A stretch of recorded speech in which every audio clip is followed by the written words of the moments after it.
세계 곳곳에서 테러 사태가 끊이지 않으면서 해외로 파송한 선교사들의 안전에도 비상이 걸렸습니다. 그리고 휴가철과 방학을 앞두고 해외 단기 봉사활동을 준비하는 교회도 많을 것 같은데요. 오늘 초대석 시간에는 한국위기관리재단 김진대 사무총장과 함께 선교지 안전에 관한 이야기 나눠보겠습니다.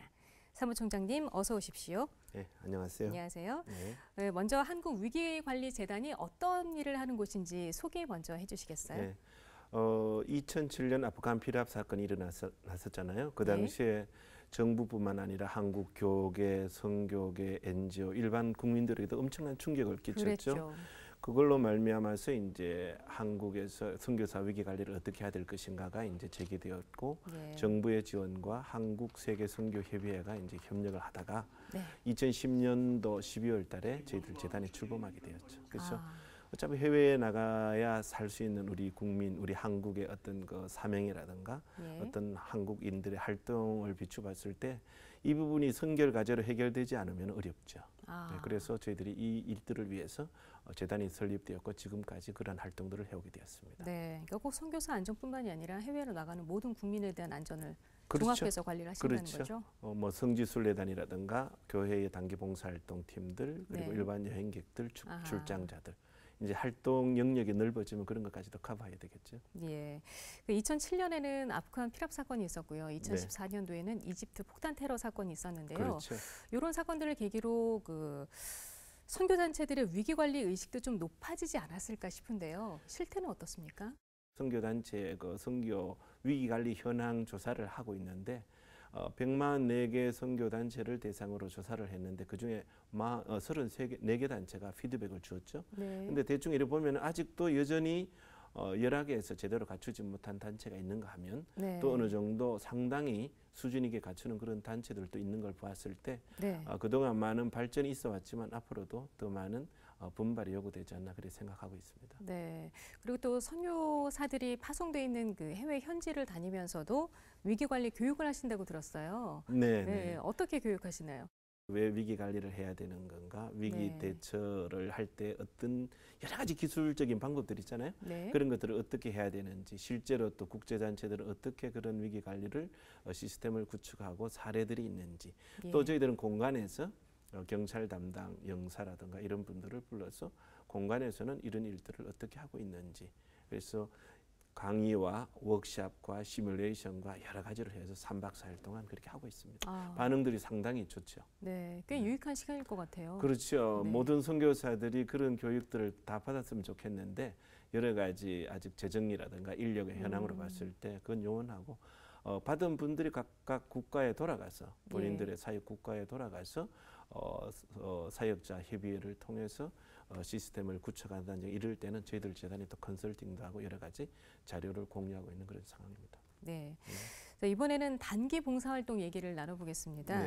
지금 교회들이 그 각장 준비로 분주할 시즌이 아닌가 싶은데요. 사실 준비하면서도 안전에 관한 것은 별일 일어나겠어 하고 좀 간과할 수도 있지 않을까 싶어요. 혹시 위기관리재단에 보고된 그 단기 봉사활동 중에 일어났던 안전사고와 관련된 내용들이 있을까요? 일단 먼저 교회 단기 봉사팀이 해외 나가서 여러 가지 당하는 그런 사건 사고도 있지만은 객관적으로 외교부의 공간에 보고되는 해외 사건 사고 통계가 있습니다. 복음 전할 수 없는 그런 지역에 또 들어갈 수 없는 지역에 단기 봉사활동으로 들어갔다가 사법당국에 체포되어서 공항으로 이송되고 이렇게 추방되는 경우도 있고, 또 최근에는 보통 외국인들이 들어가지 않는 현지 깊숙한 그런 지역에 들어가서 전도용으로 CD라든가 이런 걸 나누어 주다가 이제 그것이 어떤 그 현지인들의 반발을 샀을 뿐만 아니라 현지 언론도 그것을 크게 보도함으로써 한국 우리 선교사 전체가 어려움 겪은 그런 경우도 있고요.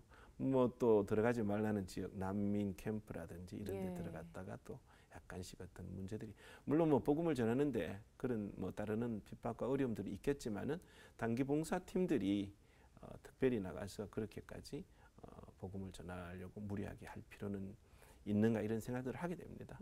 그렇네요. 그럴 만큼 이 단기 봉사팀들이 나가기 전에 숙지해야 되는 안전 수칙들이 있을 것 같고요. 또 현지에 도착해서는 어떤 걸 주의해야 될지 이 자리 빌어서 한번 말씀해 주시면 좋겠어요. 사전에 가기 전에 충분히 그 나라의 어떤 그 위기 정보라든가 정세라든가 인프라, 그다음에 경제 사정이라든가 모든 것들을 충분히 감안해서, 그래서 이게 정말 우리가 가도 되는 건지, 혹은 갔을 경우에 어떤 문제가 생기지는 않을 건지. 그래서 현지에 코디 있잖아요. 초청하시는 분 코디 분에게 우리가 가서 주의할 것이 뭔지, 혹시 위기 위협 상황들은 어떤 것인지, 그리고 외교부의 홈페이지 있잖아요. 해외연예인 안전 홈페이지에 들어가 보면은 국가별로 여러 가지 정보들이 잘 돼 있어요.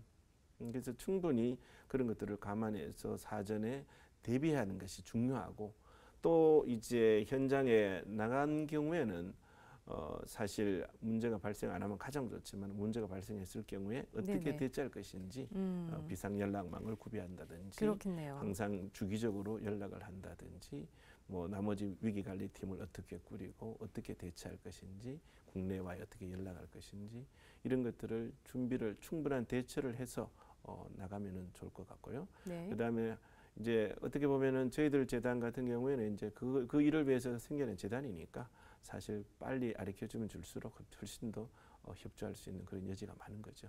네, 정말 그 안전 수칙을 미리 파악을 하고 또 잘 지키는 것은 아무리 강조해도 지나치지 않은 것 같습니다. 김진대 사무총장님, 오늘 말씀 감사합니다. 네, 고맙습니다.